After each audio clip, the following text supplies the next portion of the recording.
Hello, what's up guys? For today's video guys, ituturo ko po sa inyo kung paano mag-promote ng product sa Shopee at Lazada gamit ang ating social media platform. But before that guys, don't forget to like and subscribe to my channel para updated ta sa bagong upload mga dol.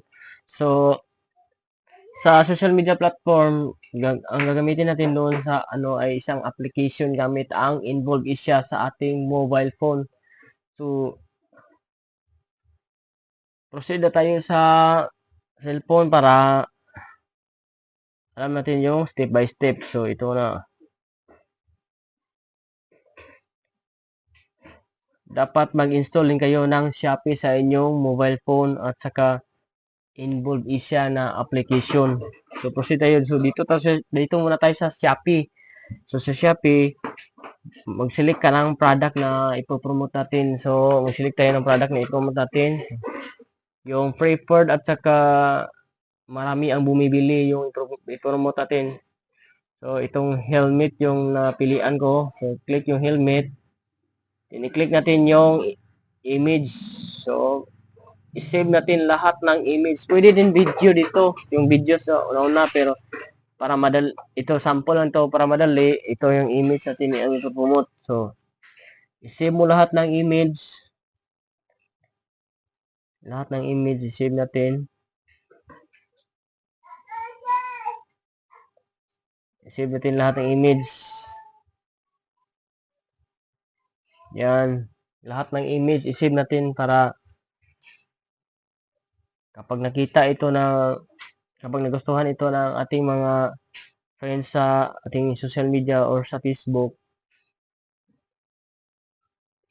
i-view nila, marami silang pagpipilian. So, maiengganyo sila at bibili sa atin. So, ito yung mga natin, i-save natin. So, sa pag-save natin dito, mapupunta ito sa ating gallery. So, dito sa may arrow sa taas, i-click nyo yung arrow sa taas. Arrow sa taas. So, may copy link. I-copy din yan at punta tayo sa Involve Isya. Application sa Involve Isya. So, pagpunta natin dito, ito naman kita na naman natin yung kita ko at mayroon akong 4 na bumibili at saka 61 clicks. Ito yung kita ko. So, kung mag-generate tayo ng link dito, ito yung mga link na generate ko.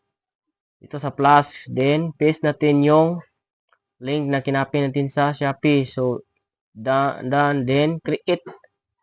So, pag-create natin dyan, ito na po yung link na pwede natin i-post sa ating social media. So, punta tayo sa Facebook. Ito yung Facebook ko. So, ito, ipakita ko sa inyo kung mga product na pinopromote ko. May mga product ako na pinopromote. Ito yung mga product na pinopromote ko. Ito. Yan. Sticker at saka sticker. So, dito natin, i-post natin yung sinave natin itong helmet. So, i-click natin lahat yung sinave natin na picture, image, then next. Then, punta ulit tayo sa Shopee. So, pagpunta natin sa Shopee, i-copy natin itong pangalan ng product o pangalan ng product, i-copy natin. Then, i-paste natin doon sa Facebook. Long press nyo lang yung copy doon. Long press lang para automatic copy. Then, lagyan natin ng price. Importante yung price kasi para malaman nila kung magkano yung product na ibibenta natin. So, price. So, 859 only. Then, click the link to order. I-force na sila na mag-click sa link. I-click the link to order. So, pag-click the link, paste nyo lang yung link doon sa Involve Isya. Ito, i-copy natin to, then paste. Doon sa Facebook. Facebook natin, paste. So, pag-paste dyan, post. Kung okay na, i-post natin. Kapag post natin, ito makikita sa baba. Hindi pa. Okay, ito na. Susubukan natin i-click itong link na to na pinost natin kung saan ito mapupunta. So, click the link, then sa Shopee yun, sa Shopee yung mga product. So, dapat sa Shopee din to. Okay, open the app. Then, automatic ito dito makikita natin itong product na pinopromote natin ito na yung link natin sa kiniklik nila. Ito yung product. So, kapag bumili siya dito, ay makikita natin dito sa Involve Asia kung ilan yung nag-click, ilan yung bumibili sa atin. So, ito po yung kita ko sa Involve Asia.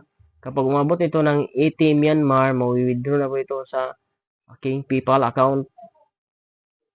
So, but before that, yung Involve Asia at saka sa Facebook nyo, dapat i-link ninyo ang Facebook sa Involve Asia.